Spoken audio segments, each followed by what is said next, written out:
Sa paanan ng Mount Makiling may isang lugar na unti-unti nang nilalamon ng panahon.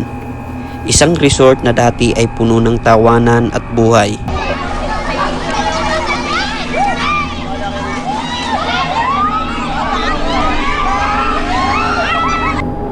Pero ngayon, tahimik, iniwan at halos nakalimutan na.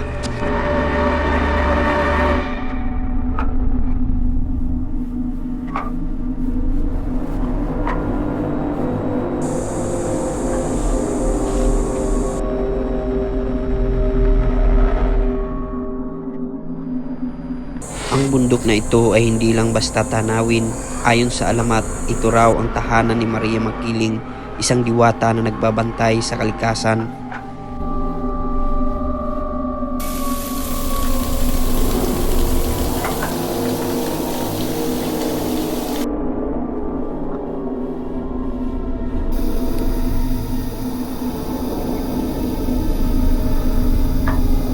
Ang kwento ng abandonadong resort na ito, kung bakit inabandona, ay bubunyag na.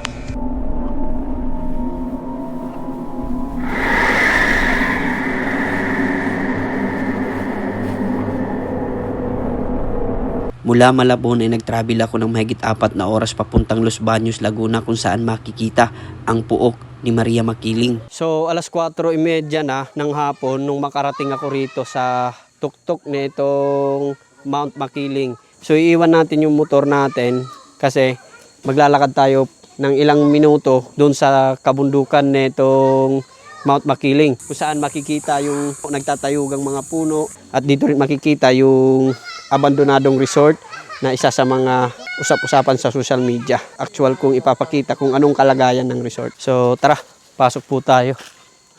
Ito yung nakalagay dito. Tingnan nyo. Puok ni Maria Makiling.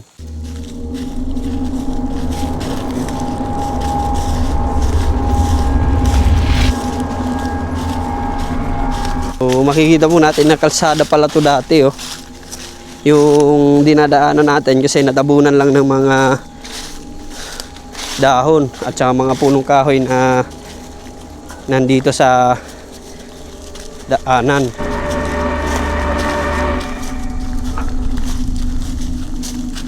Wow. Sa unang hakbang papasok sa Mount Makiling, may mga kakaibang pakiramdam na hindi mo maipaliwanag.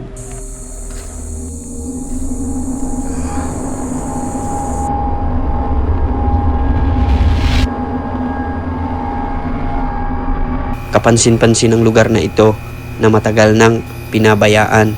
Ang bundok na ito ay hindi lang basta tanawin. Ayon sa alamat, ito raw ang tahanan ni Maria Makiling, isang diwata na nagbabantay sa kalikasan. Minsan may mga tanong na pumapasok sa aking isipan.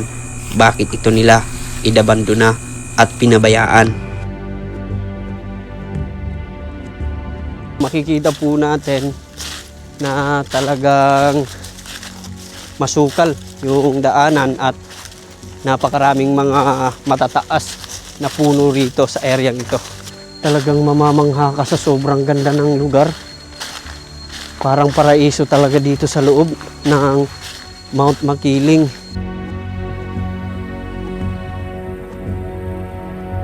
Tingnan nyo. Oh. Dati itong resort dito. At itong kinatatayon ko ay simento at may basketball court. Kapansin-pansin ng mga gusaling nasira at nilimot na ng panahon.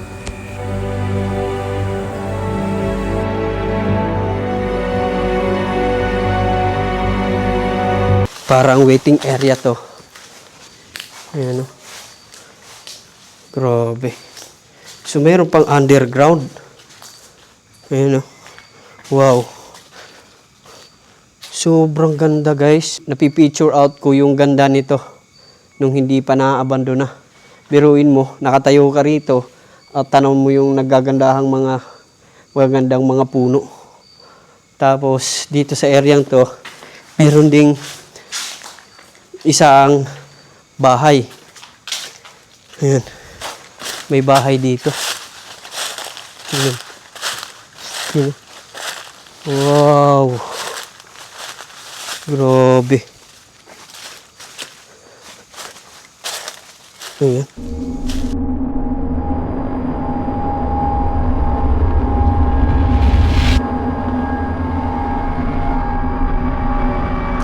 Sobrang ganda. Yung mga design noon ng mga bahay, tingnan nyo, ganito oh, crystal. Oh. Sayang yung mga gusali. Hindi na napakinabangan. Tingnan po natin dito. Ayan. Sinira na. Sa dami na ng mga sakunang dumaan. Tingnan nyo. Wala nang bubong. At merong mga kwarto. Wow. Wala na. Wala na rin. So, mga kwarto to guys. Siguro dito nag-check-in yung mga bumibisita rito. Kaso nga lang nasira na. Tingnan mo, sinauna pa to. Yung mga disenyo taong 1970s, ganito yung mga disenyo ng mga bahay. At dito yung pinakasala nila. Oh, masarap tumambay. Tapos makikita mo dun sa labas. Ayan o. Oh, sarap magkape dito. Oh. Tanaw mo dun. Kaso wala na nga. At sayang yung area. Talagang ibinaon sa limot yung dating masayang sports complex ay naging kwento na lang.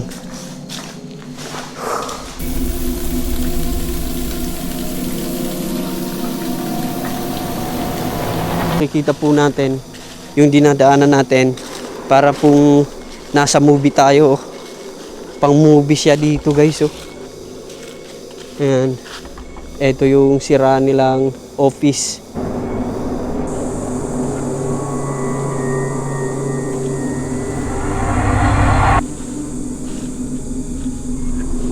At doon sa areang yon, may makikita po tayong hagdanan, no, paakyat. Siguro yan po yung pinaka-tower nila.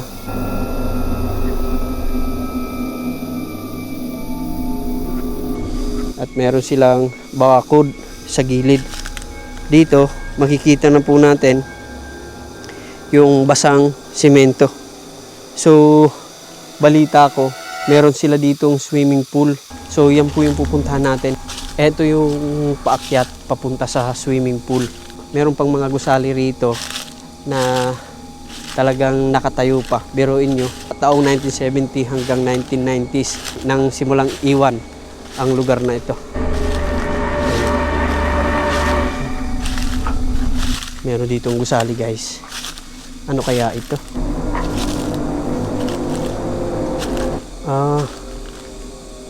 Mga CR.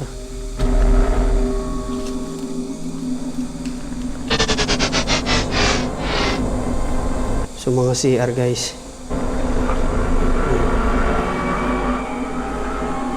So makikita po natin, dahil nga sports complex ito dati, maraming mga CR ang mga nakatayo rito sa gilid. So dati dinarayo ito ng mga turista na pumupunta rito. At dahil nga naabundo na ito, ay pilit na lang itong naibaon sa limot. Doon, meron pa doon gusali oh. At doon meron din.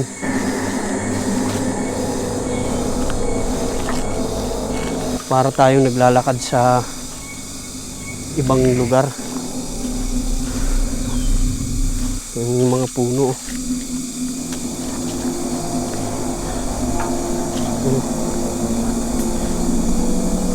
Okay.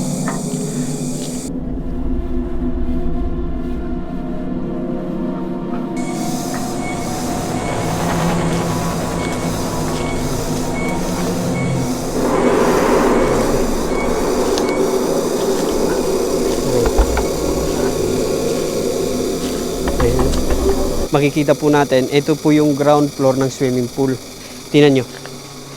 Ayan. Dito sa ilalim, merong mga kwarto. Ayan, makikita nyo. Yung ibabaw nito, swimming pool. At merong mga kwarto. Ayan. Nasira na rin. Sobrang tagal na rin ito. Kaya makikita nyo na wala na talaga. Dito may mga gamit pa. Yung mga tubo ng tubig, makikita rito.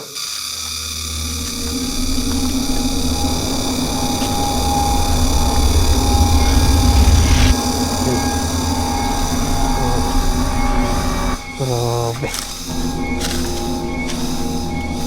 Wow. Eto na guys, yung swimming pool.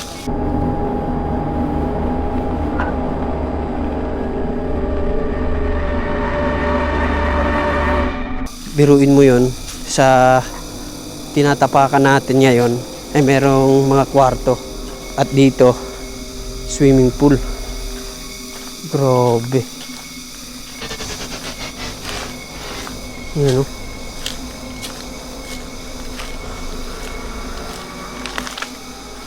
Tingnan nyo.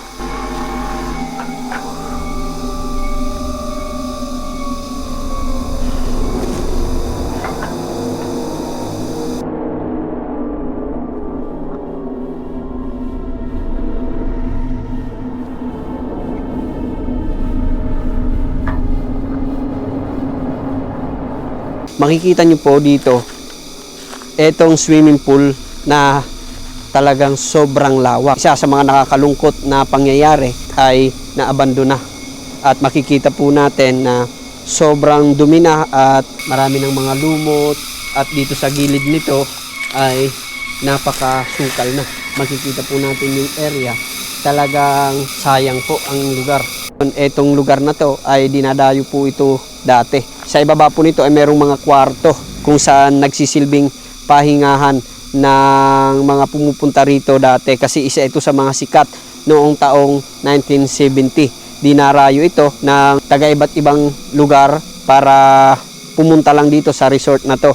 At ang napag-alaman ko ay konektado pa ito sa panahon ni Marcos. Doon sa ibabaw, makikita po natin yung mga gusali na naabandona sa eryang yon. Napakaganda sana nito kasi makikita mo sa ilalim siya ng napakaraming mga puno. Talagang perfect itong lugar para sa mga turista. Kaso nga lang ay wala, naabandona na siya. At ang tanong ng karamihan ay maibabalik pa ba yung dating ganda nitong area. So marami pang mga lugar na hindi ko pa naipapakita sa inyo kasi nga natatabunan na siya ng mga masusukal na punong kahoy at mga damo.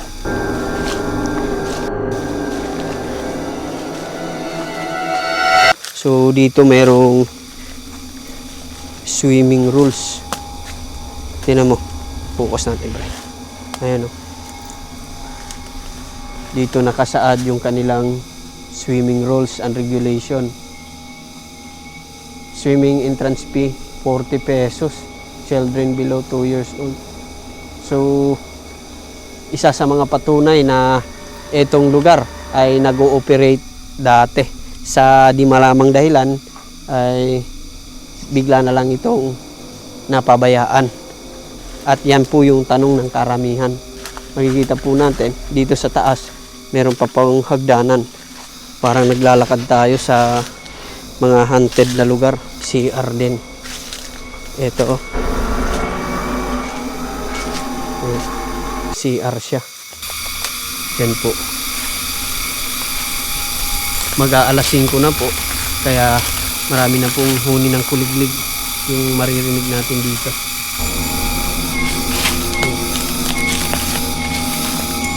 This is amazing. Parang nasa ibang dimension tayo. So di naman siya nakakatakot. Talagang nakakapanghinayang lang talaga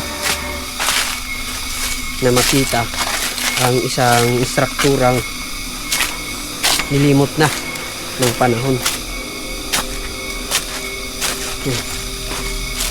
Makikita nyo po yung ilalim ng swimming pool. meron pong kwarto. Ayan. Hindi natin alam kung bakit ganito yung disenyo niya. Ayan, oh. Gagapang ka sa ilalim, makikita mo paakyat siya, at dito sa ibabaw ito yung swimming pool. So pati yung disenyo ng mga istruktura dito ay talagang kamangha-mangha dahil nga sa napaka kakaiba. Ayan. Ayan, oh. So marami pa sana tayong i-explore, kaso kulang ng oras dahil nga hindi na natin kakayanin pang maikot itong lugar dahil sa sobrang dami ng pasikot-sikot at sobrang lawak ng sports complex na to. Kaya yung iba ay natabunan na ng mga malalaking punong kahoy, at yung tanging napuntahan lamang natin ay yung isa sa mga memorable na area, itong swimming pool kung saan naliligo yung mga kababayan natin.